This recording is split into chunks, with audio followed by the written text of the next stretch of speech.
त्याच्या निमित्त दीपक कसबे यांच्या पाठपुराव्याने आज हे शिल्प या ठिकाणी उभं राहते. काय सांगाल आजच्या प्रसंगी आपण? दीपक भाऊ कसबे हा हाडाचा कार्यकर्ता आहे. समाजाचे सर्व समस्या त्याला माहिती आहे आणि ह्या ऐतिहासिक चौकामध्ये, सारंगबागच्या ऐतिहासिक चौकामध्ये अण्णाभाऊंचं शिल्प ह्या चौकाची शान वाढवेल. ह्या चौकामध्ये येणाऱ्या प्रत्येक व्यक्तीला अण्णाभाऊंची प्रेरणा मिळेल आणि अण्णाभाऊंच्या पुतळ्यासमोर त्यांचं शिल्प, त्यांनी केलेल्या कामाचा सर्व इतिहास, त्यांनी केलेलं योगदान हे जनसामान्य पुढे येणार आहे. त्याच्यामुळे हे काम अत्यंत पवित्र आणि महत्वाचं काम आमच्या सहकारी मित्र कसबेंनी केलं. त्यांना मी मनापासून खूप खूप शुभेच्छा.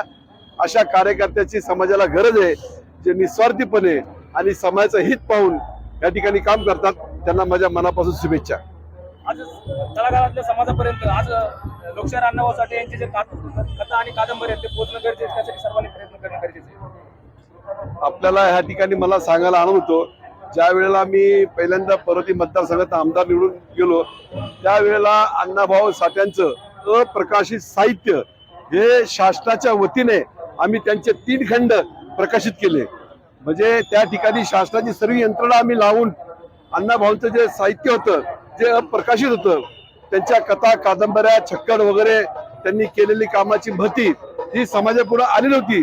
ही संपूर्ण बारकाईने मायक्रो प्लॅनिंगने अभ्यास करून आम्ही 3 खंड तयार केले शासनाच्या वतीने आणि ते समाजापुढे ठेवले. ह्याचा आम्हाला सार्थ अभिमान आहे. आजच्या जयंतीच्या निमित्त आपण आज काय समाज बांधवांना सांगाल? समाज बांधवाला मी एवढंच सांगेन की सध्याला या ठिकाणी संविधान आणि लोकशाही धोक्यात आहे. आपल्याला ती वाचवायची असेल तर खऱ्या अर्थाने बाबासाहेबांचा, महात्मा फुल्यांचा, छत्रपती शिवरायांचा आणि आदरणीय अण्णाभाऊ साठ्यांचा, लवजी वसंत साहेब विचार या ठिकाणी फार महत्वाचा आहे.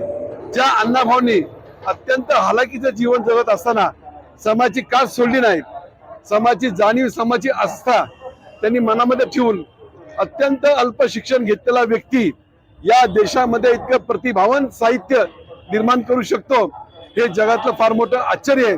आणि म्हणून उपेक्षित वर्गाचं, महिलांचं, शेतकऱ्यांचं, कामगारांचं जे दुःख आहे ते त्यांनी आपल्या साहित्यातनं, बाणेदार लेखणीतनं समाजापुढे ठेवलंय. ह्याचा आम्हाला अभिमान आहे. तर आज लोकशाहीर अण्णाभाऊ साठे यांचं इतकं मोठं साहित्य आज जगाच्या पलीकडे आज रशियामध्ये सुद्धा प्रकाशित होत आहे. पण भारतासारख्या देशामध्ये अजूनही अण्णाभाऊ साठे यांना भारतरत्न पुरस्कार मिळणं आज खेदाची गोष्ट या ठिकाणी दिसते आपल्याला. आता हा जो प्रश्न आहे हा फार महत्वाचा आहे. आमच्या समाजाचे अनेक नेते अनेक वर्षापासून ही मागणी करतात, अण्णाभाऊंना भारतरत्न मिळायला पाहिजे, कारण की ते भारतरत्नाच्या लायकीचे आहे. त्यांनी तसं काम केलेलं आहे आणि त्यांचा समाज आज मोठ्या आशेने पाहतोय. आणि म्हणून आमची पण या ठिकाणी विनंती, सरकार कोणाचं जरी असू द्या, परंतु अण्णाभाऊंना भारतरत्न मिळालं पाहिजे.